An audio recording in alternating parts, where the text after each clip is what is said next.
have already purchased and imported 5 Red Angus heifers from Texas at a cost of $500,000. اسرائیل کی سرخ بچڑوں کو قربان کرنے کی تیاری، تیسرے ہیکل سلیمانی کی تعمیر کا وقت نزدیک آ گیا۔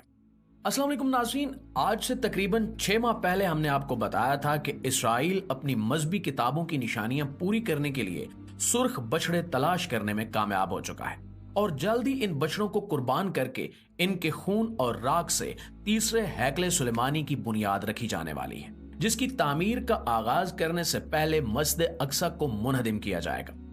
اس وقت بہت سارے لوگ اسی سوچ میں پڑے تھے کہ آخر اتنا جلدی یہ سب کیسے ممکن ہو سکے گا، کیونکہ اس وقت تک فلسطین پہ 7 اکتوبر کا وہ دن نہیں آیا تھا جب اسرائیل نے فلسطینی سرزمین پر اپنی پوری طاقت کے ساتھ دھاوا بول دیا تھا۔ بہت سارے لوگ اس وقت بھی یہ سوچ رہے تھے کہ کیسے ممکن ہوگا کہ اتنے شدید ترین عالمی دباؤ کے باوجود اسرائیل فلسطینیوں کو مکمل طور پر ختم کر دے اور مسجد اقصی کو بھی منہدم کر دے۔ اب آپ دیکھ سکتے ہیں کہ اسرائیل نے یہ سب کچھ کر کے دکھا دیا ہے، اور شدید ترین عالمی دباؤ کے باوجود مسلسل فلسطینی مسلمانوں کی نسل کشی میں مصروف ہے۔ اسرائیل نے یہ بچڑے کب اور کہاں سے حاصل کیے اور ان کی قربانی کب ہونے والی ہے، اس کی ڈیٹ بھی اناؤنس کر دی گئی ہے۔ یہ سب کچھ اتنا جلدی اور اچانک ہو رہا ہے کہ پوری دنیا کے لوگ اس وقت ایک عجیب و غریب قسم کی حیرت کا شکار ہیں۔ لیکن جیسا کہ ہم نے آپ کو بتایا کہ یہ سب کچھ اتنا مشکل نہیں ہوگا جتنا لوگ اس کو مشکل سمجھ رہے ہیں۔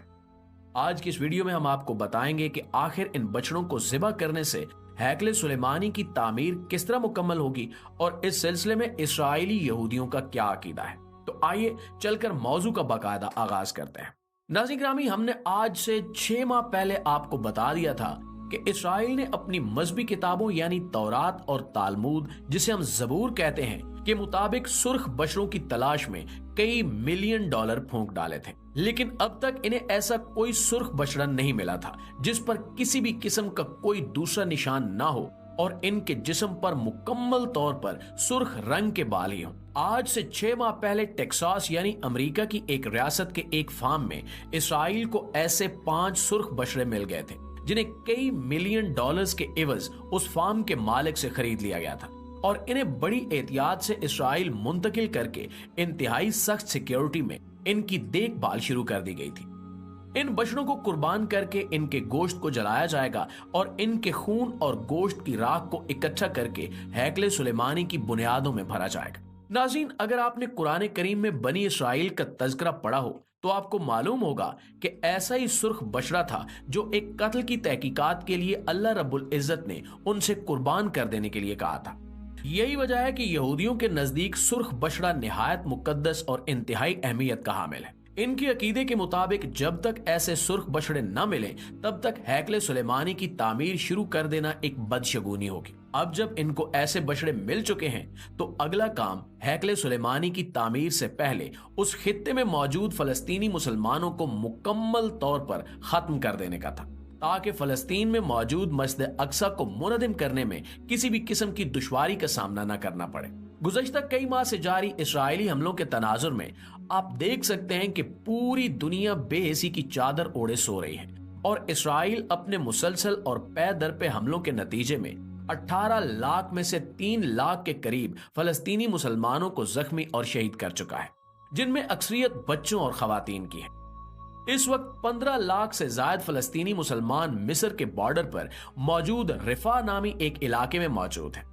رفح پناہ گزین کیمپ کا رقبہ کسی بڑے ایئرپورٹ سے زیادہ نہیں ہے، اور اتنی چھوٹی سی جگہ میں 15 لاکھ انسان کس طرح سے رہ رہے ہوں گے، اس کا اندازہ آپ بخوبی کر سکتے ہیں۔ غزہ کی پٹی سے تمام مسلمانوں کو رفح کراسنگ کی جانب دھکیل دیا گیا ہے، اور مصر رفح بارڈر کھولنے پر تیار نہیں ہے۔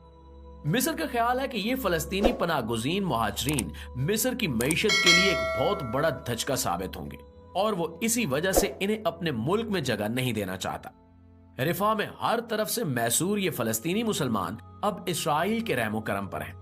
ایک جانب مصر کا بارڈر ہے تو دوسری جانب سمندر ہے، اور دو طرف سے ان کو اسرائیلی فورسز گھیرے ہوئے ہیں۔ اسرائیلی فوج گزشتہ کئی دن سے یہ اعلان کر رہی ہے کہ ہم جلد ہی رفح میں بھی آپریشن شروع کرنے والے ہیں۔ چونکہ یہ آپریشن سراسر غیر انسانی ہوگا اور اس کے نتیجے میں محض فلسطینی مسلمانوں کی نسل کشی ہوگی، اس لیے امریکہ بھی اس کھلے عام دہشت گردی کی اجازت دینے میں ہچکچا رہا ہے۔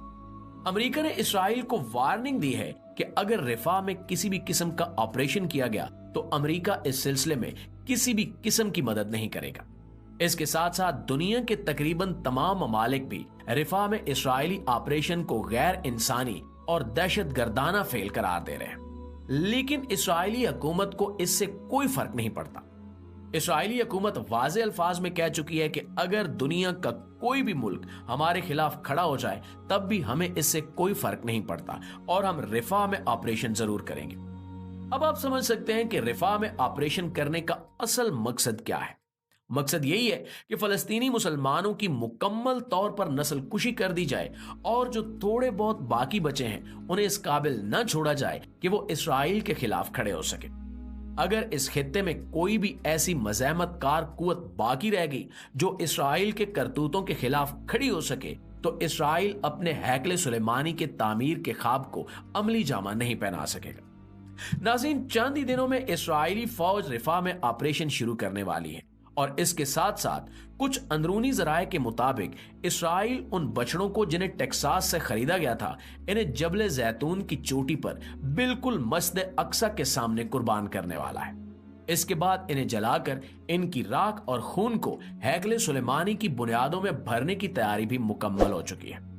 اپریل آنے میں ابھی کئی دن باقی ہیں اور ہمیں معلوم نہیں کہ اپریل کی کس تاریخ کو یہ کام سر انجام دیا جائے گا۔ اس لیے ہم یہ اندازہ لگا رہے ہیں کہ اسرائیل جلد ہی رفح میں آپریشن شروع کرے گا تاکہ مصر کو بارڈر کھولنے پر مجبور کیا جا سکے اور بچے کچے فلسطینی مسلمانوں کو بارڈر پار دھکیل کر فلسطین کا پورا علاقہ مکمل طور پر خالی کروا لیا جائے۔ اس کے بعد اسرائیل بڑی تیزی سے مسجد اقصی کے انہدام کی تیاری شروع کر دے گا تاکہ اس کی جگہ پر ہیکل سلیمانی کی تعمیر کی بنیاد رکھی جا سکے۔ پیارے ساتھیوں، وہ مسلمان جنہیں لگتا تھا کہ اسرائیل بھرپور عالمی دباؤ کے سامنے ایسی کوئی حرکت نہیں کر سکے گا، وہ اس وقت بڑی حیرت سے اسرائیل کو اپنے تمام تر منصوبوں میں کامیاب ہوتے ہوئے دیکھ رہے ہیں، اور یہی قرب قیامت کی نشانی بھی ہے۔ بڑے بڑے مسلمان عرب ممالک اسرائیل کی پشت پر کھڑے ہیں اور انہیں محض اپنے مفادات کی غرض ہے،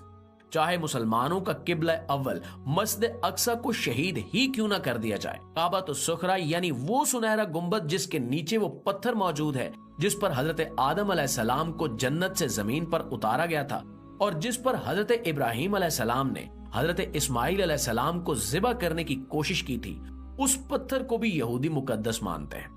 مسجد اقصی کو مسمار کرنے کے بعد یہ پتھر بھی یہودیوں کے تیسرے ہیکل سلیمانی کی زینت بنا دیا جائے گا۔ اللہ سے دعا ہے کہ وہ ہمیشہ ہمیں حق کی جانب نگران رکھے اور حق کا ساتھ دینے کی توفیق عطا فرمائے۔ آمین ثم آمین۔